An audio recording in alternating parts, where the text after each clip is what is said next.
संसार में आके है प्राणी, तू परम प्रभु को भूल गया।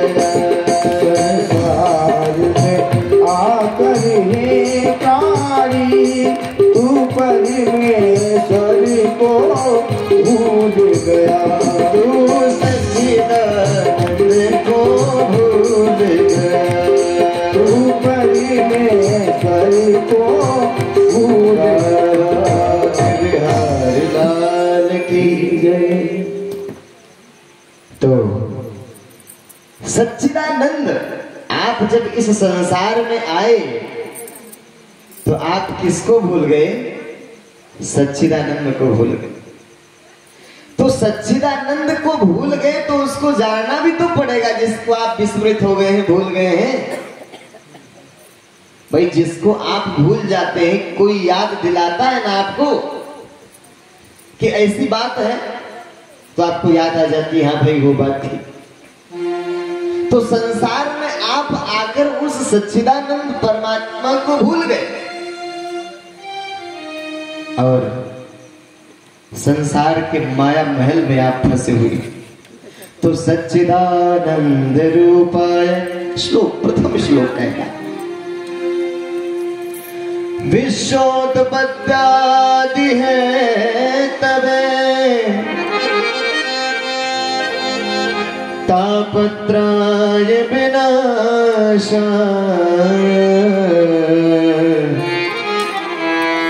श्री कृष्णाय वयम्। तो भाई सच्चिदानंद का अर्थ क्या है? सत्य, चित्त और आनंद, जिसमें तीनों का समावेश हो, उसको क्या कहते हैं? सच्चिदानंद कहते हैं। अब सत्य, चित्त और आनंद, इन तीनों का अर्थ क्या है? सत्य का अर्थ क्या है? सत्य का अर्थ क्या है? जो हमेशा सदा सर्वदा एक जैसा रहने वाला है। सदा सर्वदा जो एक रस रहने वाला है, वो क्या है? सत्य। अगर बदल गया तो झूठ हो गया ना। आज आपने कोई बात कहा और कल अगर उसको आप बदल दे तो क्या हो गया? झूठ हो गया। यानी जब परिवर्तन हो गया किसी भी विषय वस्तु में, संसार में यदि परिवर्तन हो गया, यदि बदलाव हो गया तो वो झूठ है। अब बताइए, इस सत्य के सूत्र में आप रखकर देखिए कि कौन सी चीज सत्य है। आप सत्य हैं? नहीं, आप भी सत्य नहीं, क्योंकि आप में भी हर क्षण बदलाव हो रहा है, परिवर्तन हो रहा है। आप जन्म ली थी तब तो बाल सफेद नहीं न थे, मुंह में दांत तो थे कि नहीं थे जब जन्म ली थी? नहीं थे, लेकिन दांत आ गया। आप बालक थे, बालक से युवा हो गए और युवा से अब वृद्धावस्था को प्राप्त हो रहे हैं, अर्थात प्रतिक्षण आपके अंदर भी बदलाव हो। तो जब आपके अंदर बदलाव हो रहा है तो आप सत्य कहां है? सत्य है आप भी सत्य नहीं। ये खंबा सत्य है? नहीं। क्यों? क्योंकि यह भी पैदा हुआ है, एक दिन इसको भी नष्ट होगा। इतना ही नहीं, ये जो पृथ्वी है ना, जिस पर आप बैठे हैं, यह पृथ्वी भी सत्य नहीं है। क्यों? क्योंकि यह भी पैदा हुई है। आपको पता है पृथ्वी कहां से आई है? सूर्य से पैदा हुई है पृथ्वी। पृथ्वी की उत्पत्ति कहां से हुई? सूर्य से हुई। तो जब उत्पन्न हुई है तो जो चीज सृष्टि में उत्पन्न होती है स्वाभाविक है एक दिन नष्ट होगा। तो एक दिन पृथ्वी भी जलमग्न होकर के प्रलय के माध्यम से विलीन हो जाती है, अर्थात पृथ्वी भी सत्य नहीं है। इतना ही नहीं, जिस सूर्य से यह पृथ्वी पैदा हुई है वह सूर्य भी सत्य नहीं है। क्यों? क्योंकि सूर्य की भी उत्पत्ति हुई। सूर्य ही नहीं, समग्र सृष्टि परमात्मा के एक अंश से पैदा होती है। परमात्मा के एक अंश से समग्र सृष्टि पैदा होती है। अर्थात सृष्टि जब पैदा हुई है तो एक दिन नष्ट भी होना है। ऐसा है कि नहीं भाई, जो पैदा हुआ है नष्ट होना है। तो इसका मतलब तो सृष्टि भी सत्य नहीं है। क्यों? जो चीज पैदा हुई और नष्ट हुई। अर्थात इस आंख से आपको जहां तक दिखाई दे रहा है उसमें से एक भी वस्तु सत्य नहीं है। क्यों? क्योंकि एक दिन वह नष्ट हो जाए। इसलिए कोई भी चीज इस संसार में सत्य नहीं है। तो सच्चिदानंद का अर्थ क्या हुआ? सत्य। अब सत्य कौन है? जो सृष्टि के पहले था। सृष्टि के पहले कौन था? अहमेवा समेवाग्रे नान्यम यद सदय सत्पर। भगवान ने कहा, हे ब्रह्मा, यह सृष्टि भी जब नहीं थी तब भी मैं था। मैं अकेला था। और जब मैं था तब इस सृष्टि में कुछ भी नहीं था। और मेरे अंदर ही ऐसा सत्य संकल्प हुआ कि कुछ हो और ये समग्र सृष्टि बन करके तैयार हो गई। तो सत्य कौन हुआ? भगवान परमात्मा। ये सृष्टि भी सत्य नहीं है क्योंकि सृष्टि भी परिवर्तनशील है। सृष्टि भी विनष्ट होने वाली है। तो सत्य कहां से हो सकता है? तो सच्चिदानंद का अर्थ समझिए क्या है? सत्य का अर्थ परमात्मा। और वो परमात्मा में क्या है? तो कहा चित। चित का अर्थ क्या है? शांति, पीसफुलनेस, असीम शांति है। लोग शांति खोजते हैं संसार में कि कहीं से शांति मिल जाए। क्यों शांति खोजते हैं? क्योंकि आपकी वृत्ति संसार में भटक रही है। अभी यहां आप बैठे हैं लेकिन बहुत लोगों का दिमाग घर पे होगा। इतना ही नहीं, आरती आप पूरी ओम जय जगदीश हरे करते हैं। अपने अंतःकरण से आप थोड़ा विचार कीजिए कि कितना देर आप आरती में रहते हैं। कितना देर रहते हैं? मन आया आपको भटा कर ले गया। शरीर यही है लेकिन वृत्ति आपकी सब कहीं और चली गई। पता लगा जब अंतिम पंक्ति आई, तन मन धन सब है तेरा, तो लौट करके आ रहा, बीच में गायब। ये क्या है? शांति नहीं आपके पास। जब शांति होगी तो वृत्ति स्थिर हो जाएगी। किसी प्रकार का चांचल्य नहीं रह जाएगा। किसी प्रकार का कोई चांचल्य नहीं। परम शांति, परमानंद और शांति आ जाए। लेकिन परमात्मा में क्या है? परम शांति है। तो चिद का अर्थ क्या है? शांति। सत्य का अर्थ क्या है? जो सदा सर्वदा एक रस रहने वाला है, उसमें कभी कोई परिवर्तन नहीं होता।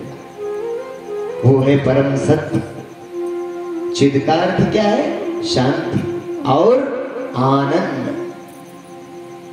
आपके पास आनंद नहीं, आपके पास आनंद नहीं। मजा तो आपको भी आता है लेकिन वो जो मजा है उसका नाम आनंद नहीं है, उसका नाम सुख है। क्या नाम है? सुख है। सुख और आनंद में बहुत बड़ा अंतर है। इतना बड़ा अंतर है कि जितना जमीन और आसमान। सुख जो होता है वो वस्तुओं से प्राप्त होता है लेकिन आनंद वस्तु से प्राप्त नहीं होता। सुख किससे मिलेगा? अच्छा अच्छा खाइए सुख मिलेगा, अच्छा अच्छा पहनिए सुख मिलेगा, घर बढ़िया बनवा लीजिए, सुख मिलेगा, बच्चे की नौकरी मिल जाए, सुख मिलेगा, लेकिन वो आनंद नहीं है। भ्रमवश लोग आनंद उसको कह देते हैं। हमारे संगीताचार्य जी आनंद शब्द का बहुत प्रयोग करते हैं कि व्यास जी चला जाए आनंद लिया जाए, लेकिन वास्तव में आनंद नहीं है। आनंद नहीं, इसका नाम क्या है? सुख। इसका नाम क्या है? सुख, आनंद नहीं है। दुख मूलम ही संसार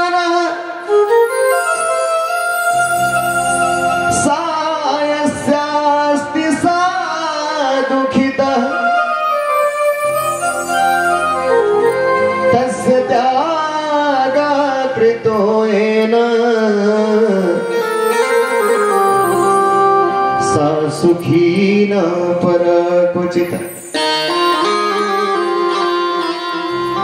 अरे किराना की दुकान पर अगर आप सोने का हार लेने जाओ तो थोड़े मिलेगा। क्यों नहीं मिलेगा? क्योंकि वो किराना की दुकान में वहां दाल चावल आटा सब्जी मिलेगा। तो जो चीज जहां है ही नहीं वहां मिलेगा कैसे? क्यों? तो ये संसार भगवान ने कहा दुखालय है। आलय माने घर और दुख माने दुख। तो संसार ही दुखालय है। देखिए, संसार में जब आप रहेंगे तो आपको दो चीज मिलेगी, या तो दुख, और दुख का उल्टा क्या है? सुख। सुख का उल्टा क्या है? दुख। दुख का उल्टा क्या है? सुख। लेकिन आनंद का उल्टा बताइए, किसी को नहीं पता। क्यों? क्योंकि शब्द ही नहीं है। आनंद का विलोम आज तक बना ही नहीं। पढ़ लीजिए, व्याकरण से पीएचडी कर डालिए, आनंद का विलोम नहीं मिलेगा। क्यों? क्योंकि आनंद इस संसार में नहीं है, और जहां आनंद है वहां दुख नहीं है। जहां आनंद है वहां दुख नहीं है।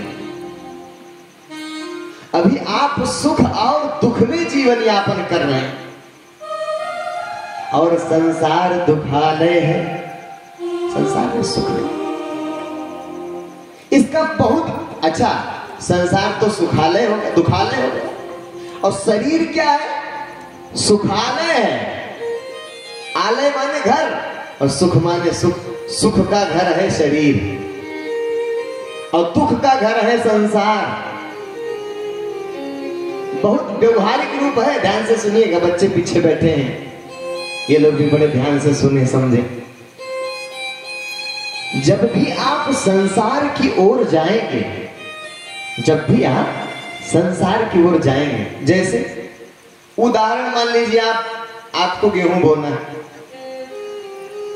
तो आप खेत में जाएंगे, हल चलाएंगे तो भी कष्ट होगा, धूप में आप पानी चलाएंगे तो भी कष्ट होगा, गेहूं उगेगा उसकी देख रेख करना पड़े तो क्यों? क्योंकि आप संसार की ओर जा रहे हैं, इसलिए कष्ट हो रहा है। फसल बड़ी बड़ी होगी, काटेंगे तो भी कष्ट होगा, दाएं करके उसको घर में लाएंगे तो भी कष्ट होगा। अब जब वो आ गया और उसकी आपने गेहूं का आटा बनाया, और आटा बनने के पश्चात जब रोटी बनाई, और रोटी में घी लगाकर जब शरीर में डाले, तब मिला क्या? सुख। यानी इतने प्रोसीजर में आपको दुख मिला। क्यों? क्योंकि संसार की तरफ आप जा रहे थे, इसलिए दुख मिला। क्यों? क्योंकि दुख मूलम ही संसार, संसार दुखालय है। और सायस्यास्ति सा दुखितः, और जो इसमें है निसंदेह दुख होगा।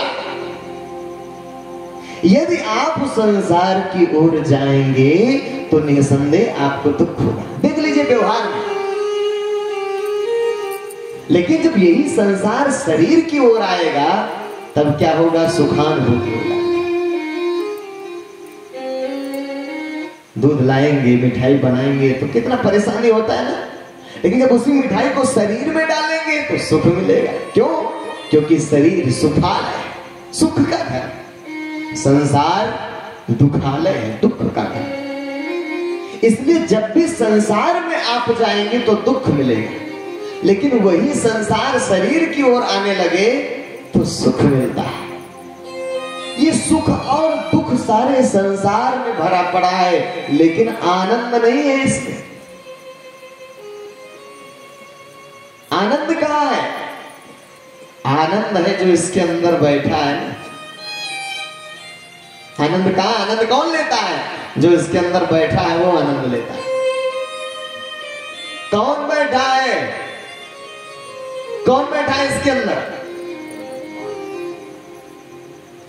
ये मैं की आवाज आती कहां से। बड़ा सुंदर पद है, दो पद आप गाइए। ये मैं की आवाज आती कहां से। ये मैं की आवाज आती कहां से। ये मैं की आवाज आती कहां से। ये मैं की आवाज आती कहां से। कौन है वहाँ बाड़ी आती जहां से। कौन है वहाँ बाड़ी आती जहां से। कुछ तो बता गए, कुछ तो बता गए, तुझको पता है। बता तेरे मुख को कौन खोलता है।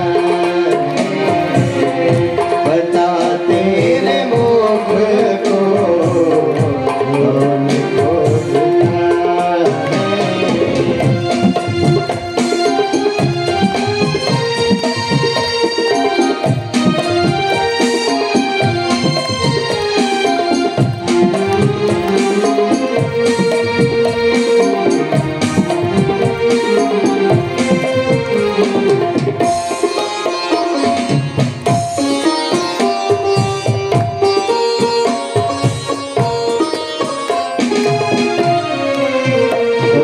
सदानंद सरकार की। बहुत समय लग जाएगा, इसलिए पूरा भजन आपको नहीं सुनाएंगे, लेकिन थोड़ा सा देखिए आप।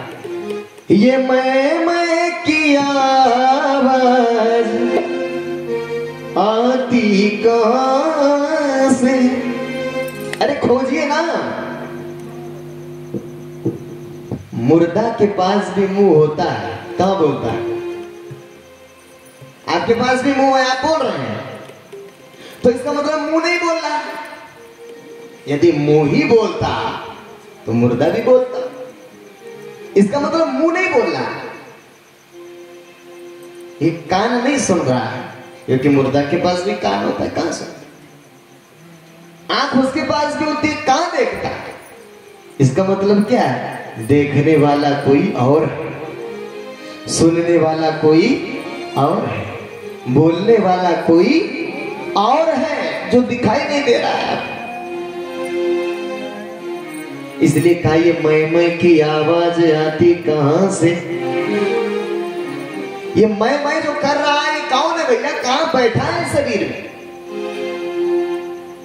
कहां से आ रही आवाज? कभी देखे आप? नहीं देखे। इसको देखना ही ज्ञान है। शेष सब क्या है? अज्ञान है। यही से धर्म और ज्ञान का प्रारंभ होता है। यदि इसी को नहीं देखे जाने, तब तो आप समझ रहे हैं कि हम शरीर हैं। ये ना समझ रहे हैं आप कि ऊपर जो दिखाई दे रहा है यही तो हम हैं, लेकिन ऐसा नहीं। बोलने वाला कोई और है, मुंह तो एक माध्यम है। देखने वाला कोई और है, आंख तो एक माध्यम है। एक आदमी चश्मा के दुकान पर गया चश्मा खरीदने, और दुकानदार से कहा भैया बढ़िया चश्मा दिखाओ, पावरदार चश्मा दिखाओ हमको। तो दुकानदार ने कहा बैठिए दिखाते हैं। बैठ गया और सबसे पावर का चश्मा उसको बढ़िया लगा करके पहनाया उसकी आंख। कहा देखो, तो कर हमको तो कुछ दिखाई नहीं दे रहा, कैसा चश्मा दिए? दुकानदार ने कहा कैसे नहीं दिखाई दे रहा? चश्मा उतार कर रखा, दूसरा चश्मा उठाकर लगा दिया। कहा अब देखो, कहा अब भी नहीं दिखाई दे रहा, वो भी उतारा, तीसरा लगा दिया और पावर का चश्मा लगा दिया। कहा अब देखो, कहा भैया अब भी नहीं दिखाई दे रहा। दुकानदार ने सोचा कि हमारा चश्मा खराब है कि इसकी आंख खराब है, समस्या क्या आ रही है? सारी दुनिया हमारे चश्मों को ले जा रही है, कह रहा है हमको कुछ दिखाई नहीं दे रहा। तो ध्यान से उसकी आंख की तरफ वो देखने लगा, उसकी आंख की तरफ। जब वो चश्मा लगाता था तो अपनी अज्ञा को बंद कर लेता, जब वो चश्मा लगाता तो अपनी आंख को बंद कर लेता था। तो वो कहा अरे अज्ञा काहे बंद कर ले रहे हो? तो कहा ये बताओ, जब हमारी आंखें देखती थी तो तुम्हारा चश्मा किस काम का? जब हमारी आंखें सब कुछ देखेगी तो ये चश्मा आपका किसी, चश्मे का पावर किस दिन काम आएगा भाई? तो देखता चश्मा नहीं है, देखती कौन है? आंख। ठीक उसी प्रकार माध्यम है चश्मा, देखने वाली तो आंख है। उसी प्रकार मुंह एक माध्यम है, बोलने वाला जीव है। आंख माध्यम है, देखने वाला जीव है। कान माध्यम है, सुनने वाला जीव है। और वही जीव शरीर से निकल जाएगा ना, शरीर मरणासन्न हो जाएगा। इसलिए ये मैं की आवाज आती कहां से?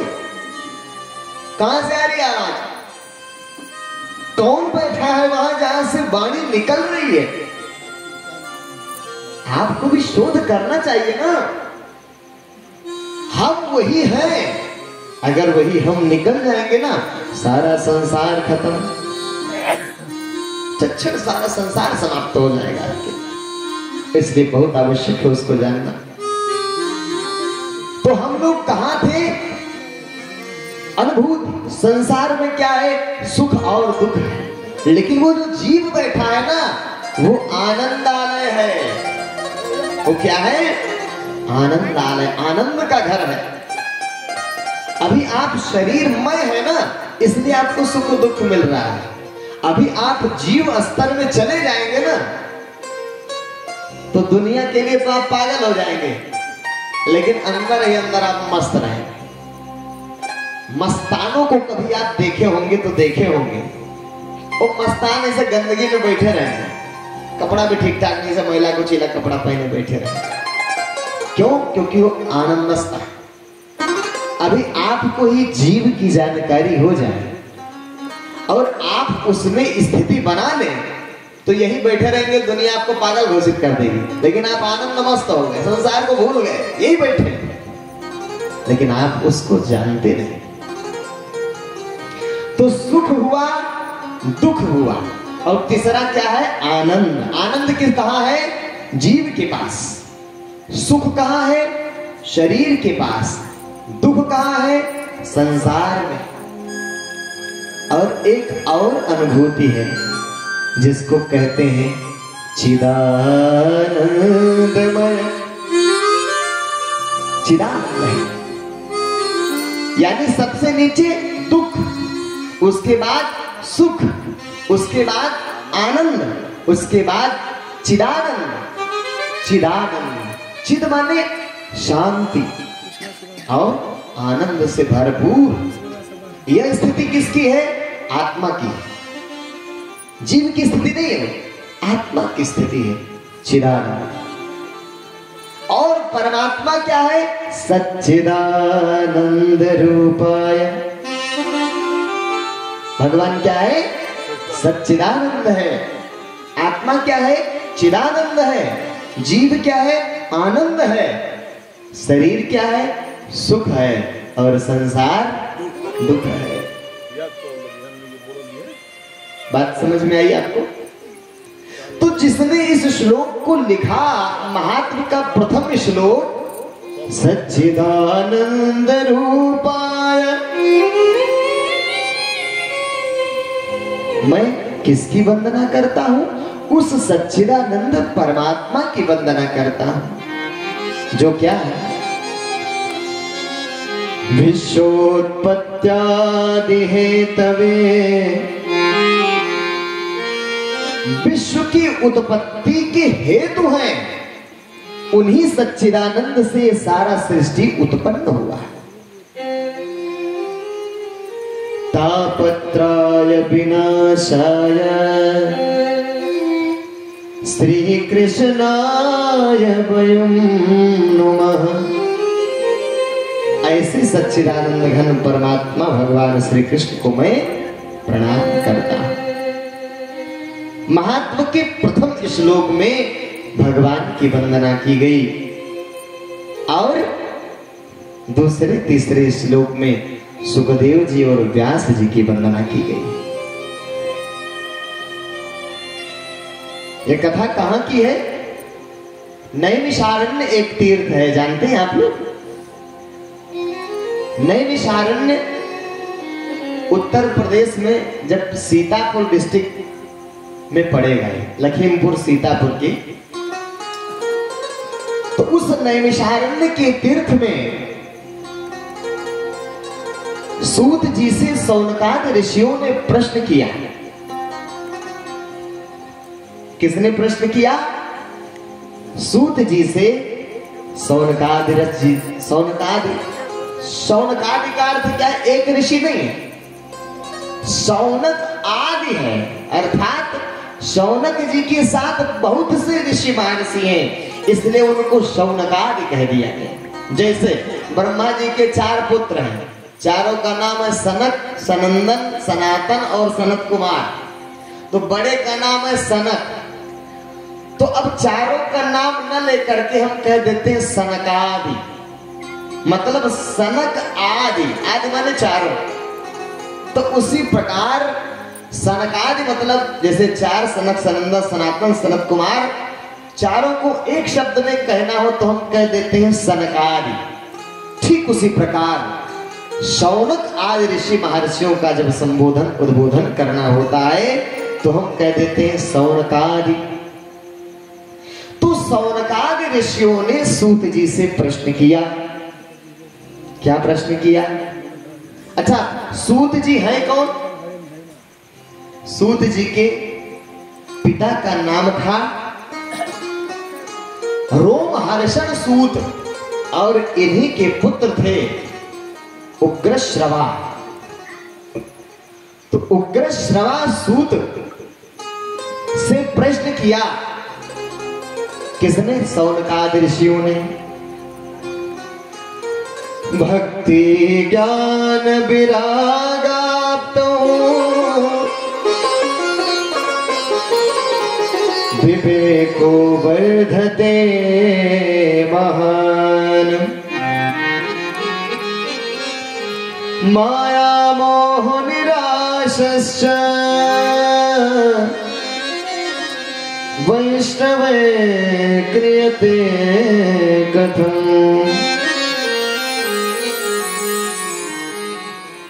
हे सूत जी, आखिर जो वैष्णव लोग हैं वो भक्ति, ज्ञान और वैराग्य का वर्धन किस प्रकार हो, इसके लिए क्या करते हैं, क्या उपाय करते हैं? तो सूत जी क्या कहते हैं? एतस्माद् परं किंचित् शुद्धैना विद्यते, जन्म जन्मांतरे भवेत् पुण्यो तदा भागवतं लभेत्। श्रवणयापि बहुर्भ्यो न लभ्य श्रवणवन्तो बहवोऽयं न विद्यु आश्चर्यो वक्ता कुशलानुशिष्ठ आश्चर्यो ज्ञाता कुशलानुशिष्ठ।